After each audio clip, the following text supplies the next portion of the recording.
Boom! Texas Longhorns grab another commitment. This one from Richard Wesley, commitment number 15 for the Longhorns. And this one's a bit of a surprise, CJ. The big defensive end out of California, one of the top-rated players in the country, visited Texas over the weekend, had previously committed to Oregon, now commits to the University of Texas out of Sierra Canyon in California. CJ, a surprise to you and I, not necessarily that he ended up at Texas, but that he makes the decision over this weekend, especially given the fact that he committed to Oregon previously. What do you know about this pledge, and what do you know about Richard Wesley and his pledge to the University of Texas? Yeah, one could say, Bobby, that this is a big splash for Steve Sarkisian and the University of Texas. Of course, that's, the play on the joke of Dan Lanning and Richard Wesley jumping in the pool together when he announced his decision earlier in the spring to the Ducks. Of course, he backed off of that commitment, scheduled 3 official visits for his summer, right? It was Oregon, June 6th, maybe a bit of an awkward visit back to Eugene after just decommitting. Texas, obviously, this weekend, and he was scheduled to go to Ohio State August 30th, in which he would then watch Texas and Ohio State kick off the 2025 season in Columbus. But the visit went well. Heard some murmurs behind the scenes. I didn't know how much necessarily there was truth to it. Evidently, there was a lot, because you pull the trigger here, ends up committing to the Texas Longhorns. That's a big-time get. And let's go back a little bit, Bobby.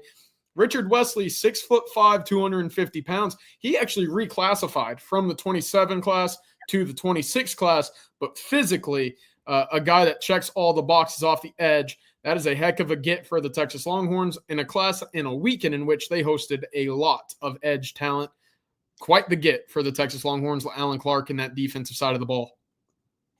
But yeah, you mentioned he reclassified. This is awesome. As a true freshman on varsity, he had 9.5 sacks, CJ.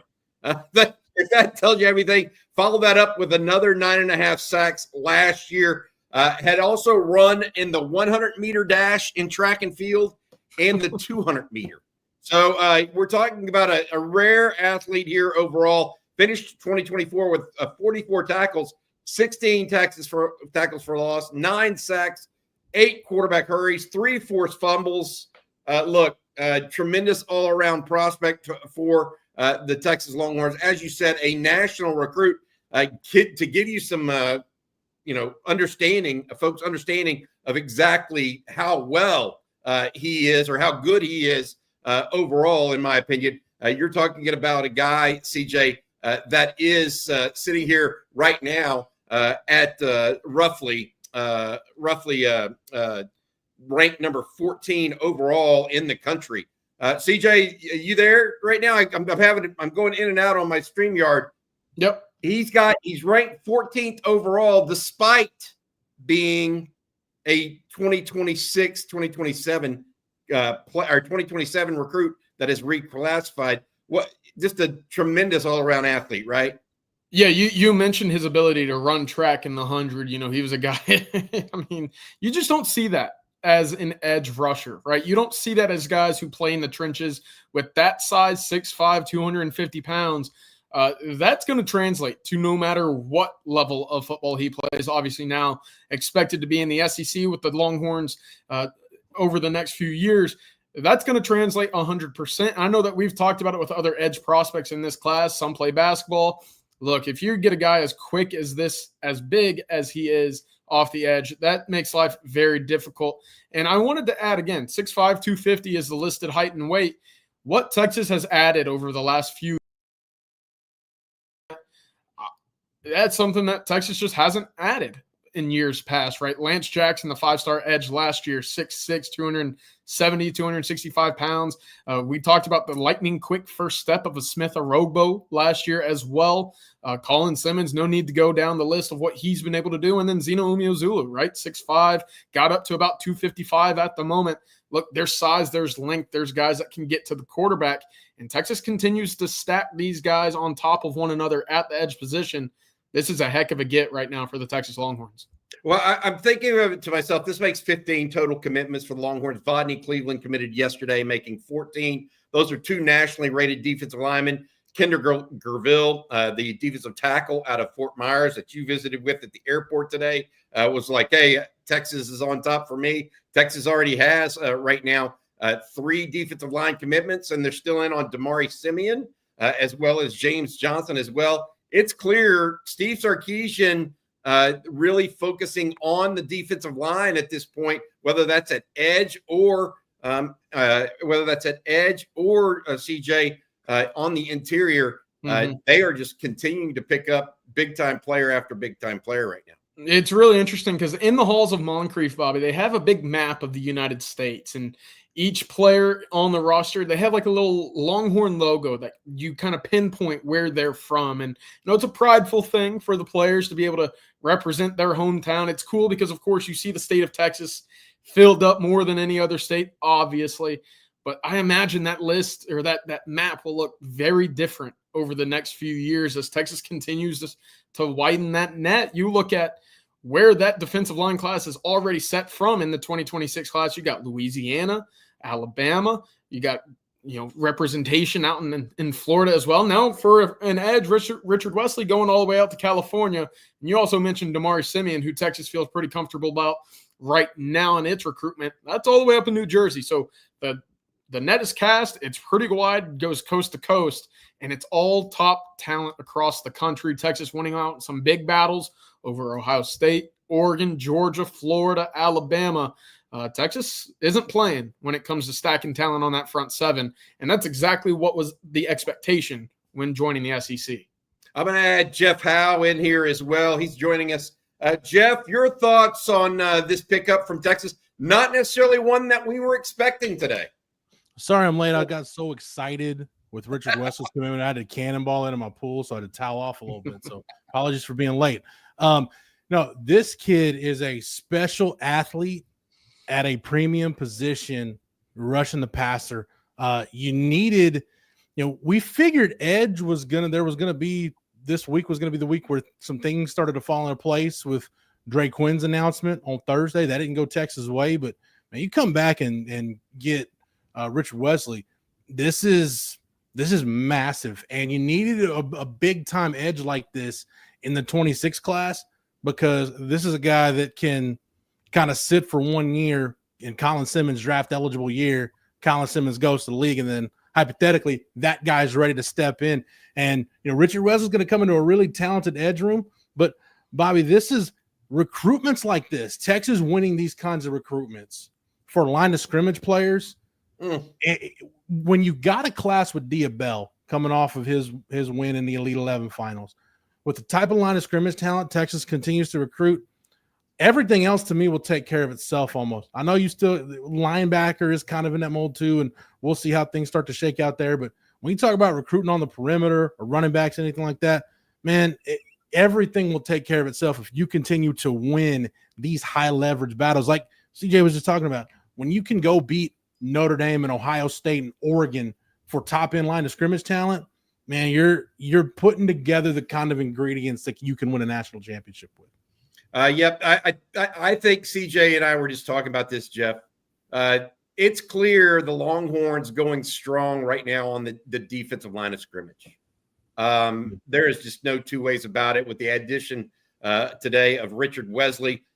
Somewhat of a surprise for us. But also Vodney Cleveland over the weekend. And then you add that to Dylan Berryman. I mean, Jamarian Carlton, people are asking about him. The other defensive end Texas is after, as well as Trenton Henderson. Carlton was visiting Baylor this weekend. He's got a commitment set, I believe, for this week, a commitment date set for this week. We'll see if the Temple product makes his decision. But look, I mean, a lot of stuff going on. This super chat from Tucker Foster. Boom. If it wasn't 55 degrees in Montana right now, I would go belly flop in my kid's pool in honor of Dan Lanning. I got news for you. It's not 55 degrees in Austin, Texas right now, guys. So don't think you have to worry about being in Montana. Texas promoting. What do you think of CJ with what Jeff's talking about and how much emphasis Texas is putting on the defensive line in this class? Yeah, I 100% agree. And I think there's all, tools that schools find early on with these kids in desire on their front sevens that Texas is capitalizing on. For Wesley, we mentioned, look, this was an 11.5 guy in the 100-meter at 250 pounds. A guy that skipped the grade as well to, get a start on his college career. You start looking across the board, Dylan Berryman, I mean, he's built like a Grand Wagoneer. He's a guy that dwarfs Jeeps whenever they drive by, very barrel-chested. Corey Wells has that same physical mold of an Alfred Collins with the tools that perhaps could grow into the role that we've seen over the last few years. I think Texas is doing a fine job right now. And again, we mentioned how national they're recruiting. I don't know if there's a school in the country that is going from coast to coast and having as much success as the Longhorns right now. So, look, this is a big-time decision for the Longhorns. Again, he was expected in Columbus for the week 1 season opener to see the Longhorns in action. We'll see if that visit is still made. But all in all, you get a 5-star commit in the fold. That's going to start that momentum as we've continued to see. And I think coming off of this weekend, again, there are plenty of fireworks still to be seen. Yeah, let's go. Why don't we go take a couple of questions? Because I think folks are asking some good questions here, and I want to I've starred a couple of them. This one from before I get there, Justin says Joe Z is in shambles. Joe Z, our resident Oregon fan, or at least Jerry likes to joke with him about it. The bigger question that I'm getting here, and I sense it from a number of people, and these are all fair. William Henderson, was he someone being watched? Where did this come from? I feel Spencer Holscher. I feel like this was a surprise question mark. Was this a high from Drew? There's other questions similar to that. This was not a high for us. This was not someone that we expected to make a decision this quickly. But he had a great visit to Texas about 5-6 months ago in that January timeframe, CJ. And then kind of surprisingly committed to Oregon. Texas thought they had a real shot. He's got some ties to the state of Texas as well. He is a Texas Longhorn, going to play in the SEC. Richard Wesley, the big defensive end, 6'5", 5'5.5", 255 pounds. To your point, CJ, what you said earlier, he's got that big plus size for a defensive end. He's not the Colin Simmons, who is a 245-pound, 230-pound guy that's super quick. He's a little bit more of a Lance Jackson size guy that can really hold the point of attack. But I'm just telling you, Longhorns doing something special right now on the defensive front. Question here is from Nathan. What does this mean for Trenton Henderson, the defensive end out of Pensacola? CJ, you have a thought there? Yeah, so I think you just laid it out there, right? Ethan Burke, Lance Jackson. Now you get a Richard Wesley, kind of that bigger body that can hold the point of attack. Look, Trenton Henderson's about 225, 230, about 6'4". So he fits more of that Colin Simmons, maybe that Smith-Orogbo edge spot. Maybe, I don't want to say complete opposite sides of the line of, ball there for the Texas edge rushers, but you see more of that quickness off the ball in Trenton Henderson. Of course, we just highlighted the entire athletic package for Richard Wesley, but it doesn't change anything for Texas's pursuit of Trenton Henderson. What this might mean, in a bit of a trickle-down effect, is what might this mean for Jamarian Carlton, who Texas hosted earlier in the month of June as well. Of course, he was at Baylor this weekend. It was looking like if it wasn't Texas, Baylor would be the school to look out for as well. With this decision, what does that mean further down the list? We'll have to wait and see. Of course, there is expected to be a decision early in the month of July for Jamarian Carlton. But all in all, Texas's pursuit of nationally ranked edges paying off right now with the commitment of Richard Wesley. All right, so I want to go ahead. Jeff, you had something? It's real quick. If you look at how Texas is utilizing the edges in the program right now, I think Barron Sorrell gave them the foundation for the 6'4", 6'5", 260-ish type guy that is a 3-down player, never has to leave the field. To CJ's point, Trenton Henderson fits more of what you're looking at with Colin Simmons. And I think there too, because somebody mentioned it with Xavier Griffin's got his announcement, the linebacker out of Georgia coming up later this week. I think there's going to be some overlap in kind of that old school, what you think of kind of a weak side defensive end, the jack end position in this defense, and some off-ball linebacker. I think when you look at them moving Trey Moore, who's kind of a smaller guy, figuratively speaking, to a guy like Ethan Burke, moving him back to an off-ball linebacker position. We know Anthony Hill can do some of that a little bit. Xavier Griffin's a kind of off-ball linebacker who can rush. Trenton Henderson fits that role. You think, too, Bobby, the other guys are recruiting, like a Kosi Okpala, who's on the board at linebacker, is another off-ball linebacker but has some rush ability. So I think there is some overlap. Sounds like a bad word, but I think those body types they're looking for outside backer and kind of that rush end, you'll see some similarities between those two positions. I look at it, and the reality of it, we're just watching things transpire here. I'll be honest, I'm pretty amazed this commitment happened when it did, guys. Yeah, I really am, because I thought this was one of those that might go into July. We had talked about the official visit to Ohio State in August that's set up. But Richard Wesley committing to the University of Texas just moments ago, defensive end out of Sierra Canyon in Southern California. Number 4, just to give you an idea of where he's ranked nationally, number 14 overall player in the country, according to the 24/7 Sports. Pretty good. Yeah, pretty salty for a Sunday afternoon update here. Guys, we've got a lot of different things going on today as well. It was a big recruiting weekend for the Longhorns overall. CJ, I'm going to have you take people through this real quickly. We've got more coming tonight on the 7 o'clock show. But here's the list of guys that were in this weekend. Several commitments. We need to change the graphic now. Richard Wesley is now a commitment, CJ. We don't have him on this list as a commitment, but he's in. Who else is Texas looking good for that you talked to at the airport or have heard otherwise coming out of this weekend that's not already committed to the Longhorns? Yeah, we'll start still on that defensive front. We look at Kendall Gerville coming in from Fort Myers. Look, the expectation coming into the weekend was that the Longhorns led in that recruitment. I spoke to him only a few hours ago, and he said, yeah, Texas still number 1 for me. He was pretty upfront. You don't see that too often in recruitments anymore. Someone just blatantly telling you who his leader is. But for Texas fans, very nice to hear that the Longhorns are still setting the pace in that recruitment for 6'5", 325-pound Kendall Gerville out of Fort Myers.